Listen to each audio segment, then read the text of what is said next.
back then the neighborhood kids all congregated to my parents' house, and we had lots of good times. Yes. And they would go to of course, they thought it was wonderful to have the theater, and Dad always let them in free. And they would go, and some of us would get on our roller skates, and he'd let us sweep the theater. So we'd get on our roller skates and sweep and you had to be real careful because there was an orchestra pit at the end of both aisles. So you really had to be careful or so you didn't want to go into the orchestra pit. Of course, he didn't know with roller skating at the time. Oh. He found out later. Right. So you made a chore a fun activity. That's great. We cleaned the theater, and like I said, had a lot of friends help. Yep. So, that's great. and then later, they started a clothing store and had a lady running it, and then in 1942, Mother took over the operation, and so we had the style shop until, 50-some years, and it's now where the thrift store is. Okay. So, yeah.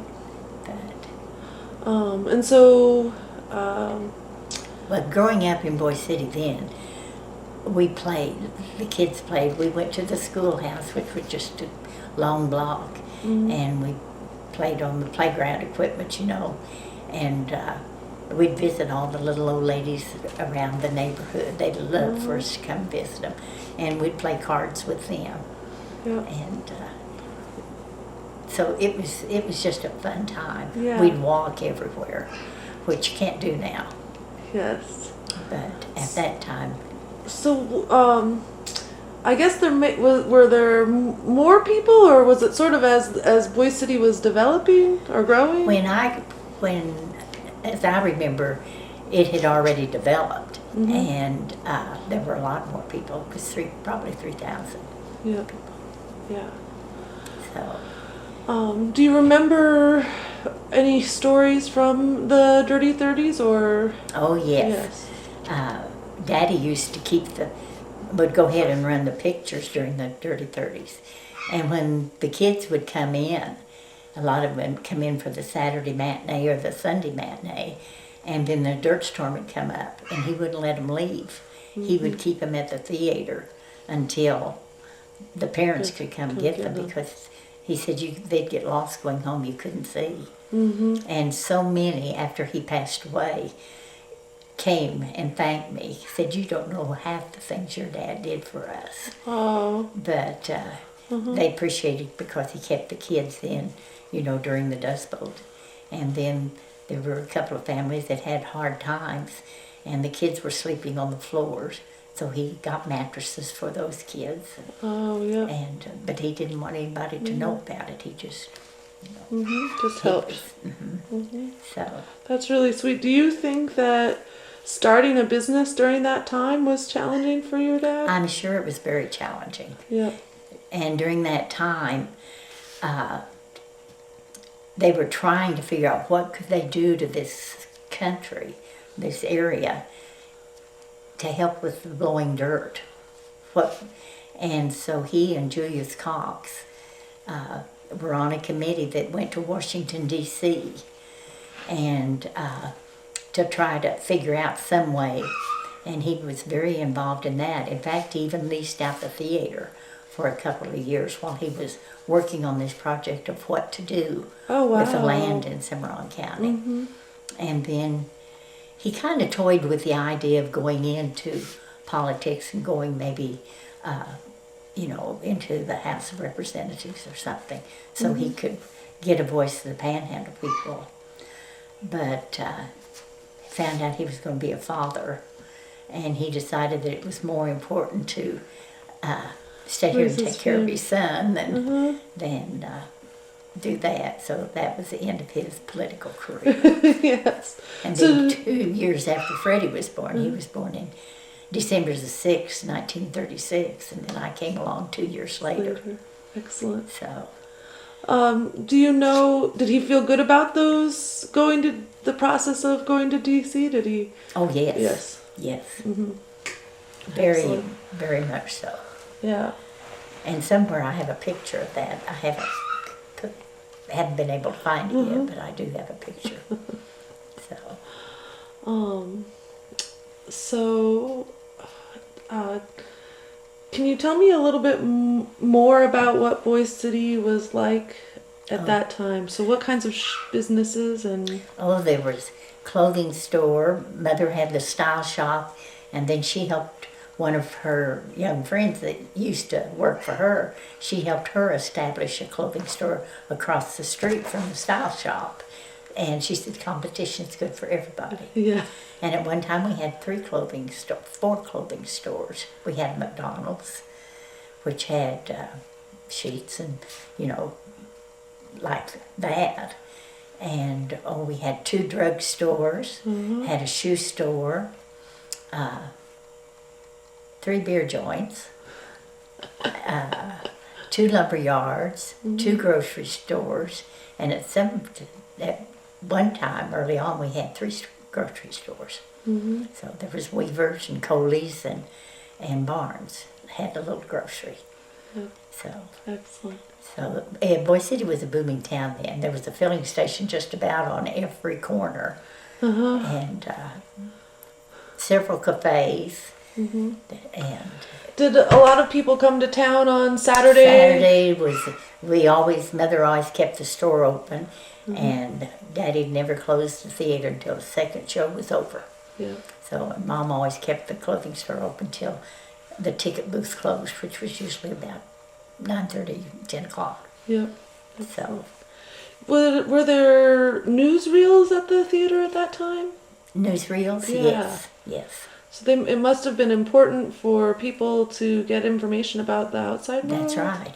And of course, we had the train going through Boise City, Santa Fe, and every time there was a change of the movies, I'd go with Daddy down to the depot and we'd pick up the film that came in on the train. Oh, And that way then we got to visit with Bob Bocock and all the people that worked at the train station. It was neat. And that was the steam engines. And I missed those after we went to the diesels, because the sound of the steam engines was something you never forget. When did that change happen? Do you remember? I don't remember just what year. But And the train doesn't run through. the train goes through now. Of course, it's diesel. We have the coal train. The coal train. And Is that the north-south one, but not the east-west one? Yeah. they bring the loaded trains this way to Amarillo to the coal, so that for the electrical companies, and then the empty ones they take back through the mountains. Yeah. So on that route. Excellent. That makes sense. So you had one brother, and did you have any other siblings? No. No. And we did have several car dealerships here too. We had did. the Ford house and the Chevrolet house and the Willis Jeeps. So, and then we had John Deere tractors and dealership, and a couple of other. Thompson's had an implement company, and Julius Cox had an implement. Yep. So, and dime store. Palmer's had the dime store. And that was the place to go for kids. For kids, for candy, I suppose. Yeah. Yes, Mrs. Palmer always gave us candy. That's really nice. So, and then in 50, I believe 50 was when we built a hospital. So then we had a hospital. Okay. So you went to high school, or all of school through Boise City? Yes. In Boise City. So after, what year did you graduate from high school? I graduated in 57. In 57. Yes. And so what did you do after that? What was your Well, I next went step? to Panhandle State for one semester. I married and before that, and then went to Panhandle State. And my husband graduated the next year, and we moved back to Boise City.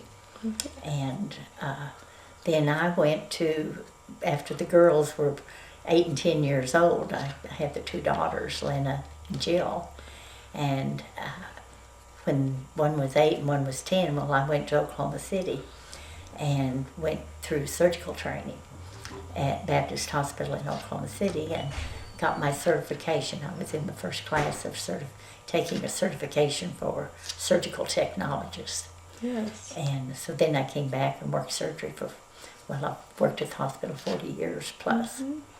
So your mom was a teacher. It sounds like education's important to your family. What made you go get that surgical degree? I had worked of course back then, I had a job when I was 12 working in the lab washing glassware, which they would never think of now. But I wore rubber gloves and did it just right up to par. And then we were in a pre-nursing class, and we'd work. My friend, I had 2 friends that took the same class, and would work after school at the hospital as nurses' aides. And then one day they asked me if I would take over the sterilization of the instruments, and sure, I'd like to learn that. So I took over central supply, and then they said, well, we need an extra hand in surgery. Would you mind scrubbing in on this case? And I had observed lots of them by that time. And I said, sure. Well, Sally Parker and Connie Kirtley were helping Dr. Merkley.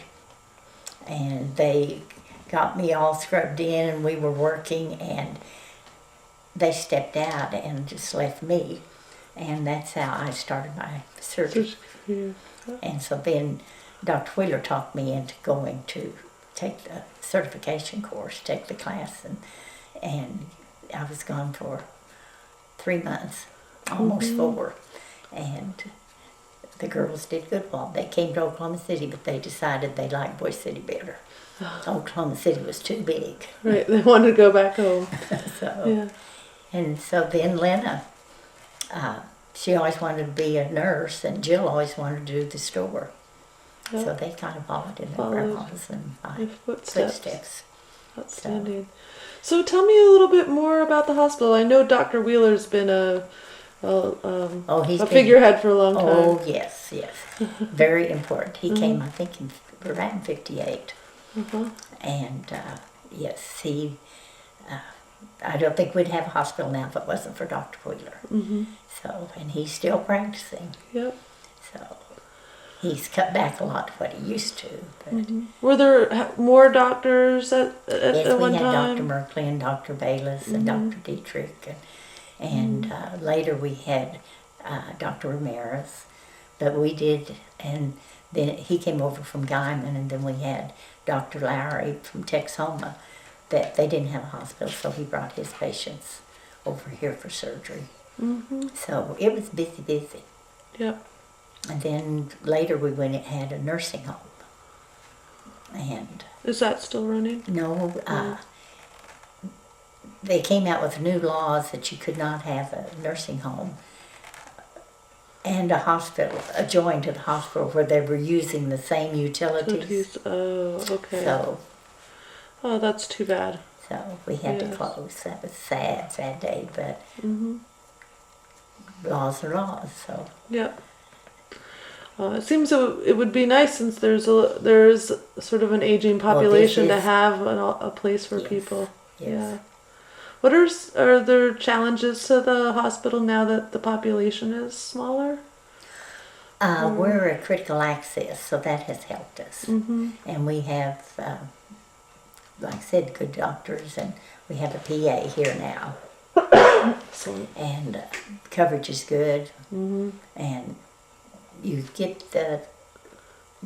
if you need something, they send you to Amarillo. So, between the time when you how did you meet your husband? School. I mean, in Boise City. In Boise City. And then when you came back after he finished his degree, what were you helping still with the shop and the theater before you went to? Oh no, you were working at the hospital. I'm sorry. At that time. Yep. Yes. I'm sorry. And he farmed. And he farmed. What, and wheat or? wheat and maize, broomcorn, Broomcorn. raised broomcorn. Mm-hmm. So that was a good crop for several years. Yeah, so that would have been after the 50s, where there was a little dry period, I think, also in the 50s. So a nice time to farm. 50s and 60s. How long did he farm for? Oh, he farmed. We divorced. I guess when the girls were in high school, but he still has farmland, and the grandsons farm it. And the grandsons farm it. Okay. So that makes it pretty nice. And what's their family name? Alexander. Alexander. That was the family name, and the boys, of course, were Breakages. Yeah. Excellent. So, Excellent. And what should we talk? So can we talk a little bit more about the theater? How long did the theater run for? until 68. Until 68. And Daddy was in ill health by that time, and so we closed in 68. So, and then it opened up for a short period of time, and then closed again, and then Chuck Hawkins bought it and has the country music theater now. Yeah. And I was glad to see that happen. I got to meet Chuck Before he passed away. I know. He was, and what made it strange was whenever they got the theater, they found the deed, and I had never seen the deed and Rick's grandfather, Rick Breakage's grandfather, sold my dad the property that the theater is built on. And Rick's dad, who was Dutch Breakage, was a farmer out west of town. And we found out, Dutch told the boys whenever he was sick and they were taking him back and forth to Amarillo to the doctor, he told him, he said, well, that your granddad Phillips named me. He used to call me the little Dutchman because I was blonde-headed. And so the Breakages and the Phillipses were intertwined even back that far. That's really interesting. So that was kind of a neat story. Did you employ other people at the theater, or was it mostly family run? Oh no, it was mostly they employed other people. Had the person that operated the film, and then we had, of course, the boys running the popcorn machine, and then the ones that took tickets, and at one time they did the sweeping. The sweeping, yeah. Did that. The mother always had an extra. When she took over the store, she had another person that worked with her in the shop, clothing store. Excellent. And we'd go to market in Amarillo, and it was neat. Yeah.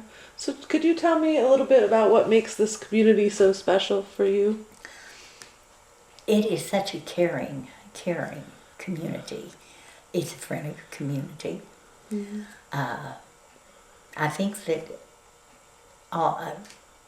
you always hear about how caring the people are, and until you lose someone in the family, like when we lost Lena, I mean, the food, the people were at the doorstep wanting to help, and they're so thoughtful, so giving, and I don't know what you do without the friends that you make here. And I have lifelong friends. That's really unique. Some of them, one that Marvel Jones, we've been friends since we were 5, and 76 now. We've been friends for 71 years. Did you go to kindergarten together? We went. She was a year ahead of me in school. Yep. And then Mary Crabtree, another friend, she was in nurse's aid class with me, but she didn't go ahead and finish up and go into nursing school. But we've been friends since probably 50 years, 56 years, like that. So it's, and to be that close-knit after that many years, it's special.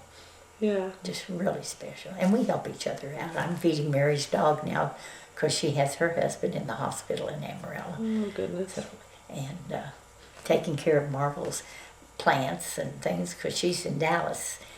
She had cancer and has had treatments and going back for checkups. Mm-hmm. So, I mean, everybody helps everybody. Everybody helps everybody. Yep. Everybody seems pretty.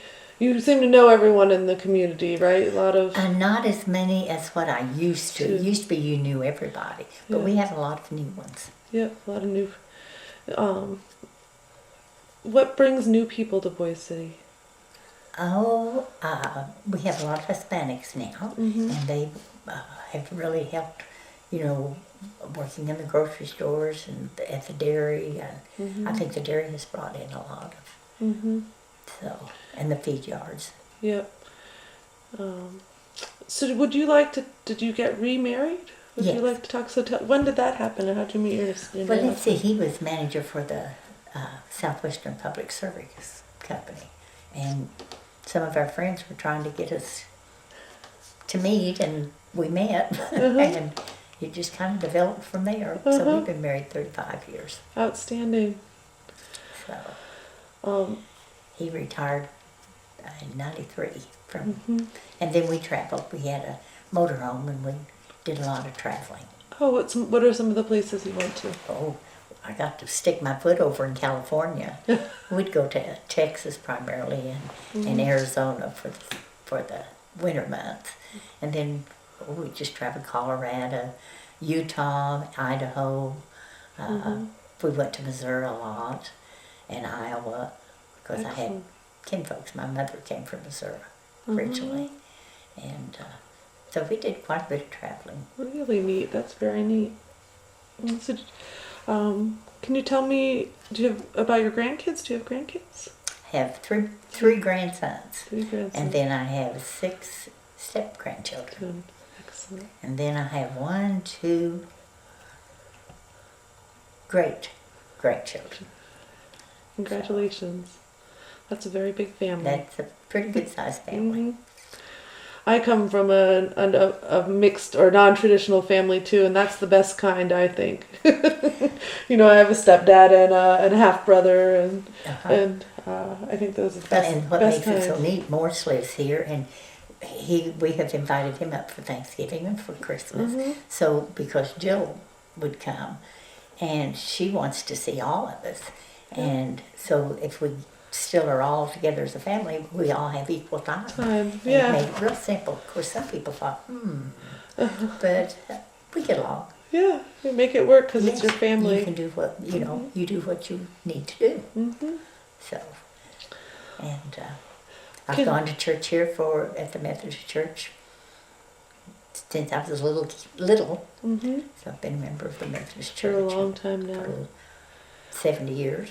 Yeah. What are some events at the church or in the community that are important? Oh, we have Breaking Bread. That's for the youth of the church. Mm-hmm. And once a month we serve breaking bread at noon for the kids during school. Mm-hmm. And it's a good time to get all the youth together. Yep. And then we have sororities. And there's... There are quite a number of women's groups in Boise Oh, City. yes, there are. There Yeah, are. that was surprising to me, I guess. I was in Eta Alpha for years. Uh-huh. And Lena was in Epsilon Sigma Alpha. Mm-hmm. And Sigma, it was... someone said, what do you do? Well, you're busy all the time. Yeah. It's up to the individual. Mm-hmm. So, are those sororities? Are they coming out of church organizations mostly, or are they just philanthropy or Just a group of women. Uh-huh. And then our sorority started the younger sorority, and I think they've started a younger sorority. Okay. And because they're comfortable with their own age groups. Yeah, that makes sense. So, and then we're real strong in FFA and 4-H. That's what I was gonna ask. Yeah. The boys had, steers all the way through, and that is very important. Mm-hmm. And we have some of the best ag students. Mm-hmm. I believe it. There's an article about Megan Trantham, Uh-huh. and she's quite young lady. Accomplished. Very Yeah. accomplished. There's just several of them. They're a very nice family. Yes. Yes, they are. Can you tell me more about what you did in your sorority? So what types of activities? Like sewing, cooking, learning? Primarily ours was, we did Socializing. philanthropy projects. Yeah. And we'd have card parties and have dinners on special occasions. Yeah. And primarily it was just getting together as a group. Yes. I mean, I think that's really important. I'm interested in the And way women... The younger ones, they have a bike ride for cancer, Oh, which yeah. my older daughter was very active in. Mhm. And but there's something to do all the time. Yep. Lena drove to Goodwill every day to teach, and there's several from Boise City that teach it at Good. Panhandle State. Mhm. Yeah, and quite a few people graduate from there. Yes, Yeah. both my grandsons graduated from there, there. and their granddad Alexander graduated from there. I made it one semester, and then Lena came along. Yep. So Changed it for a short time. changed it for a short time. Yes. I think it's unique that you were able to go back to school or start a second career or yours. Yeah. Once the hospital got in my blood, and surgery got in my blood, yes, Yeah. that was. Just have a strong stomach. Yes. As I explained, we're looking at this current drought and sort of how it impacts the not just the farmers but the town too, the commerce. So, can you, in your experience with your family running stores and theaters, sort of reflect on hard times for farmers and does it affect the city? It Yeah. affects. Yeah. And it's such a relief when you come out of a drought like we're coming out now. I think we're still, the last time they told us over the TV, we were still extraordinary drought. Right. And so we had a ways to go, but no, people, you have to cut back and, you know. Yeah, be what, so, what one farmer said to me, the people that are here, the people that made it are still here, and the people that didn't, they're gone. We're gone. You might So- say that. You might say that. So- Well, my boys, I think they've farmed for other people too. They have their own land, but they also Help lease. lease. Uh-huh. So is that one way to sort of make it? Yes, they. Yeah. I think farm probably around. I think they said 10,000 acres, Mm-hmm. but they don't spend much time in the cafes or the coffee shops there. Yeah. Pretty busy. Pretty busy.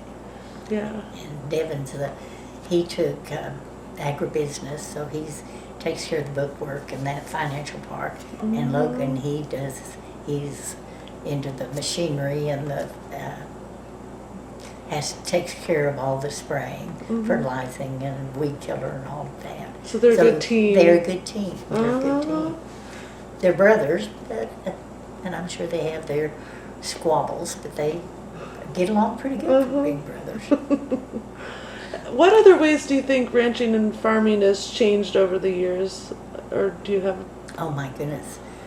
When we were farming, and I told my grandsons last year, I said, someday I want to ride on one of those combines. Because the last time I rode a combine, they pulled it behind a tractor. So you know what year that was. That was probably 58. And so one day Devin came by and he said, well, you want to go ride the combine? And I said, sure. And he came up in his semi, and I climbed up. I didn't need help to climb up, kind of amazed him.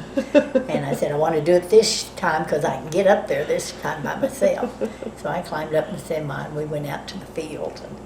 And Logan was driving the combine, so he pulled up and I got up in that combine, and oh my gosh, what a difference.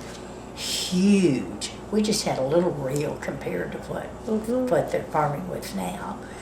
And had radio and I think air conditioner, and my gosh, you thought you were in seventh heaven. Not nearly as dusty. No, That's what I hear. I was totally impressed. So made around till he, and they, I think, filled the semi in one or two trips around the field, you know. And so then I got back and got in the semi and we went to the elevator. So I thoroughly enjoyed that. I expect to do it again this year. Excellent. Yeah, wonderful. It was fun. They got a picture of me and sent it to Lena. Was in the hospital then, so they sent her the picture with a thumbs up that I'd made it. Right. So, but that was special. Yeah. How? What other ways have you observed this sort of last dry period to affect your family or the farmers and ranchers in your family? Well, you know, amazingly, they stay in pretty good spirits because they know it's not going to last forever. And they have a lot of faith that it'll, you know, it's going to rain someday. Yeah. And, but, well, they have, you watch your pennies, you know. You mentioned maybe that someone had cut their herd a little bit. Could we talk about that? Rick had Angus. Well known. And it, of course, no feed, no grass. Don't have much choice. Everyone had to. Everybody was. Everyone had to get rid of most of their herds or all of their herds. Yeah. So, and even friends up in Colorado that had to sell out. Yeah. But there's just no way Yeah. you could afford to feed them. Seems like that's particularly emotional for ranchers. Oh, You get attached to your devastating. animals. Yeah. You get so attached to them. It was hard. Hard. But you look around and go on. That's what Rick did. So. Yeah. But when some people think it's so barren and so far from anywhere, I go, well, we go to Clayton to eat, we go to Drought, I go to Guyman to the eye doctor, or, you know, and you get used to it, and it's no big deal. As a child, do you remember going to, or a young adult going to Clayton? Were the two places more connected back then, or? Oh, yeah. Yeah. Someone told me about dances. Yes. Yes. And Eloy Gonzalez and the Troubadours. And he played all over the country, you know. And so you did that. You had dances.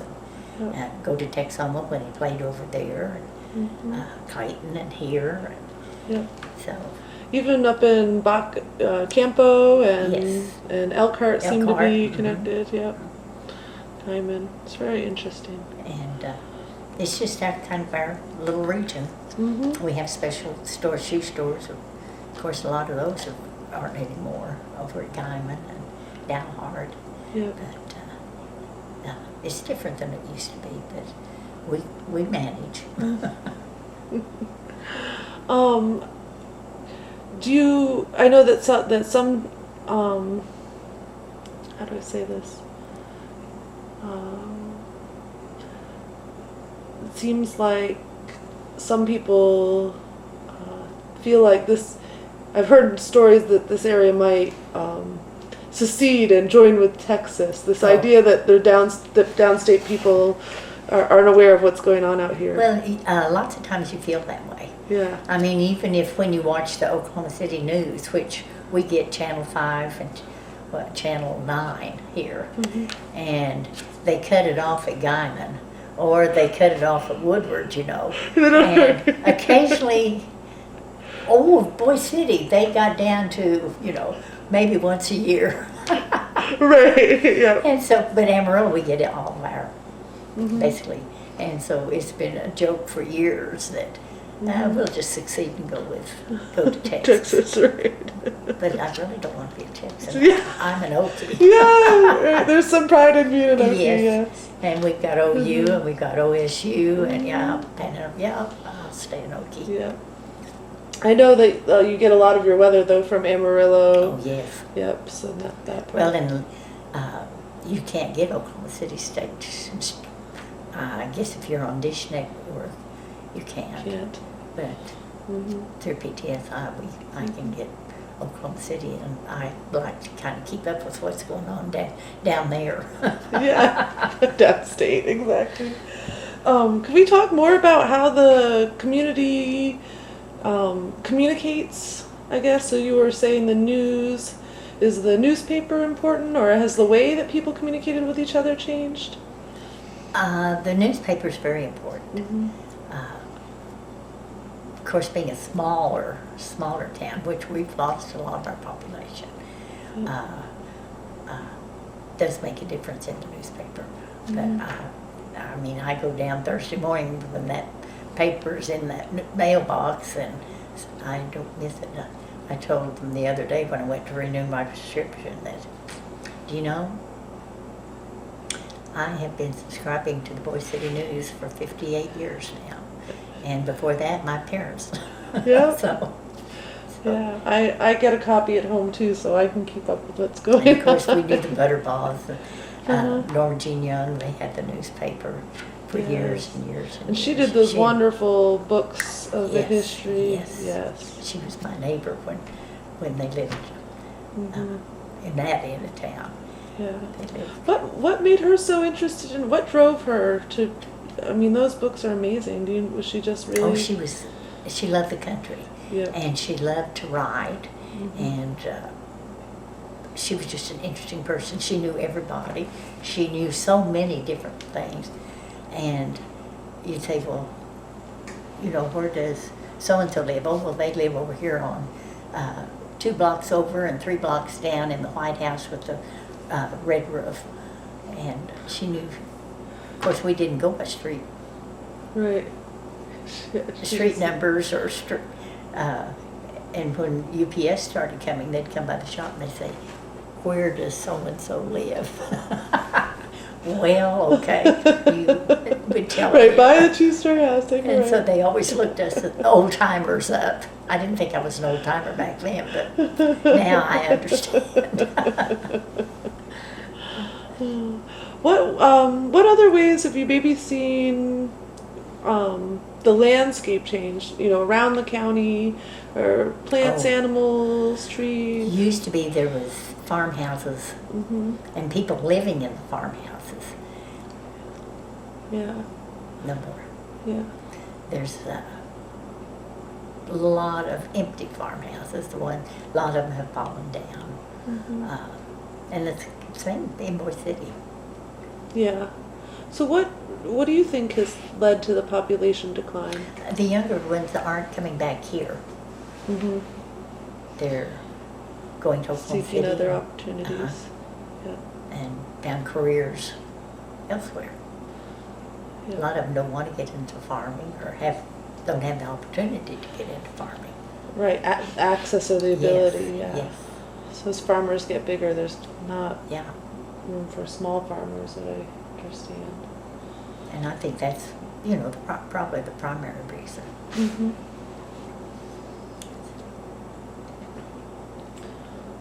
What are other important elements of the community, either in the past or now? I mean, I think the movie theaters is probably an important part of the... Well, we had a skating rink at one time. Oh, did you?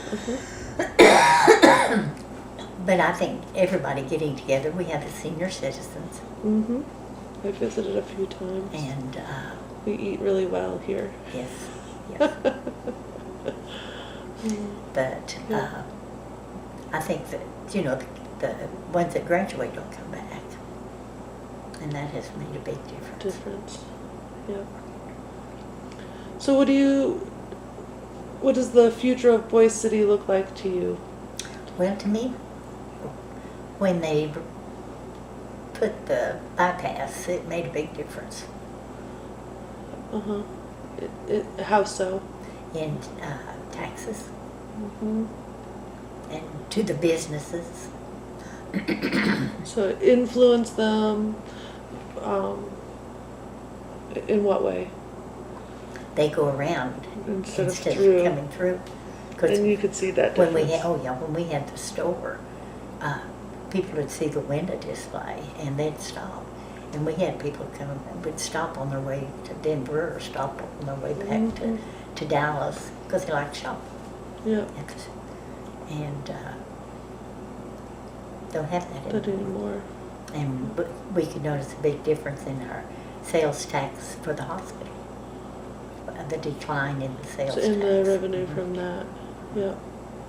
And the Interesting. revenue. Yeah. So, made a difference. When did the bypass go in? It's been about 4 years ago. About 4 years. Yep. So,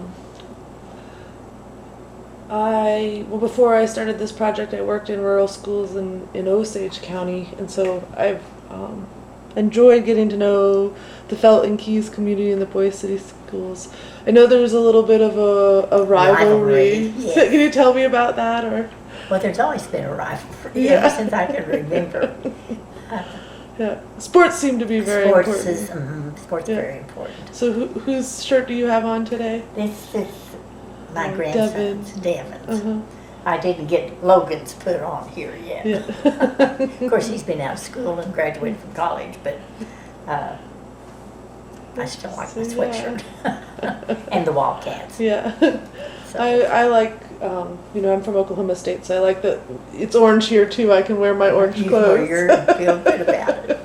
Sometimes OU gets booed here, but sometimes we have there's a rivalry between our highway patrolman at church is for OU and his wife's OSU. Right. So there's a Yeah, most of us are from OSU, but we do have one team member from OU, so we always bring that bring up that.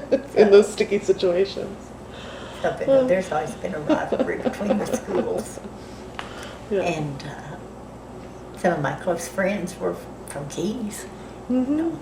And still are. They're from the Greeks community. Yeah. Do you remember when schools started to get consolidated? I mean, I know that there were a lot of little schools, and sort of, do you remember kids coming from rural schools to your school, or? We had the Kenton School Uh-huh. when I was in school, and they closed the Kenton School, so we had the Kenton kids come in. Yeah. And what was that like? I'm just curious. Was it It was neat. easy? Yeah. Of course, we Easy. knew them anyway. Right. Yeah. So, but it was neat to have them in our school system. Yeah. So, and one of my good friends played for the Keys Pirates, and of course I was a Boise City Wildcat, but during a game we were, rivals, but boy, when the game's over, we were still friends. Friends. Yep. Yeah. My mom says sports is a healthy way to have pride and division. And afterwards you can go shake your hands with your rivals, and it's all. It's pretty neat. Yeah. But this is a good place to live. Mhm. It's a good place to raise your kids. Mhm. Do you have any stories about raising your daughters that you'd like to share, or special times or moments that were? It was all special when they were in Uh-huh. school because they were active in so many activities. Mhm. They were in band and they were in, anything, FHA. They weren't in FFA, but they were in FHA. Mhm. And I'd go as sponsor, basketball sponsor, or if band sponsor, whatever. Yep. And I always had a car taking that carload of kids somewhere. Uh-huh. Thoroughly enjoyed every minute Yes. of their time in school. Mhm. And yeah. they did the same with theirs. Mhm. But Lena was very active with Logan and Devin, and snow skied and played tennis and golfed, and my goodness. Yeah. I tried snow skiing once, and I tried water skiing once. After I swallowed half of Lake Murray, I decided I belong on the land, dry land. what did you do? Other family vacations with your kids or your grandkids? Oh, yes. So We always took vacations. Went to, we'd go up in the mountains to a ranch, and they had horses, and the girls liked to ride horses. We'd take one of our little neighbor girls, she loved to go, so Jana Thompson, and we'd load up and head to Taos and go to this excellent.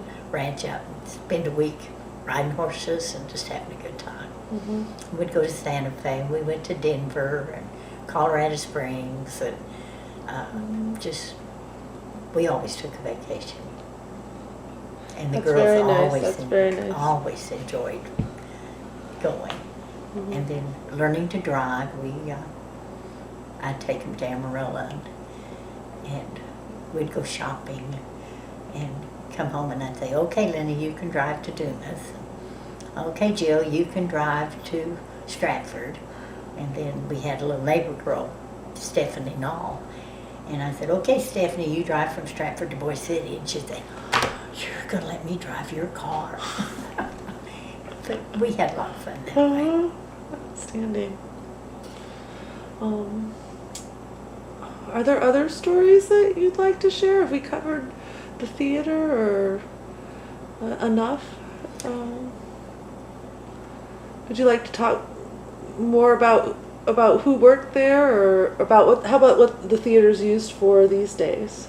So what goes on in the theater space these days?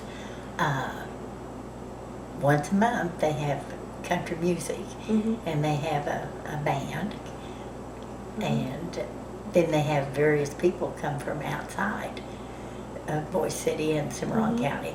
Eloy came over a couple of months ago. And that was special. Yes. So, and then the style shop, when Jill had the store, she'd have style shows. And we did a lot of, style shows. Did those, and then we have coming up is Santa Fe Trail Days. Yes. And that's always special. Yeah, so car show and Hee Haw have that, and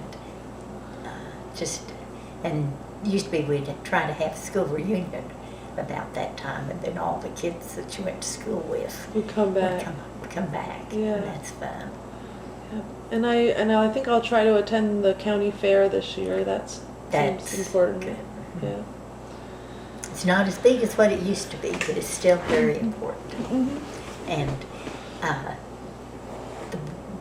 the farmers that are back, that are here now, and their dads were farmers or granddads, they help with the stock shows, very involved with that. Yeah, showing animals is a very important part. And Logan, he goes down and helps them weigh in and bathe them, wash their cattle, and get them all ready for the show. He loves to do that. And they like for him to help too. Right, yeah, those too. And then the boys, they golf a lot. I think Devon's more so than Logan. But, so the golf course is important now. We didn't have it when I was at school. Tell me a little bit about the museum. You were saying that you donated some. Wonderful museum. It's surprising to people who see it. They say, it's the best museum around here. You can't find a museum that has what this has. Especially we have our dinosaur out, Yeah, it attracts the tourists. Tourists, and they have a lot of people stop in. And you said that some of your family materials are in there. What did you? After Daddy passed away, he liked all these history books about this area, Santa Fe Trail. So I gave those books to the library or to the museum. That's wonderful. So I gave the first style shops mirrors and some of the furniture from it, but we found out it had termites in it. Oh, no. I'd had it stored until they could pick it up and use it. And by the time that happened. Oh, that's Well, too bad. the termites had got in it, Uh-huh. so that didn't happen. That would have been really But neat, it though. would have been neat, yes, Yeah. it would have. So, Excellent. So, what advice do you have for the next generation of Cimarron County residents or Boise City residents? you got to be tough, You gotta be tough. Mhm. Mm-hmm. but you'll love it. Mm-hmm. So, Any advice for your grandkids as they move forward in their lives? well, they both have pretty good heads on their shoulders, and they. Mhm. Devin likes to give me advice, Oh yeah. and I take it most of the time. He kind of looks over and makes sure that you go to the doctor when you're supposed to, and Oh. don't get too busy to do. Mhm. They sound like caring young boys then. Yeah. They are. Mhm. They are. So, but haven't lived anywhere else and have no desire. Have never Mm-hmm. regretted staying right here. It's a very nice community. I grew up in a rural space, in a rural place. We just had 800 people, so I understood a small town. But I agree with you that it's a special small town. I mean, people are very nice We're here. friendly, Yes, and it's genuine. yes, yeah. It's a pleasure to visit with people, and it's been a pleasure to visit with you. So Yeah. it was fun visiting with you. Yeah.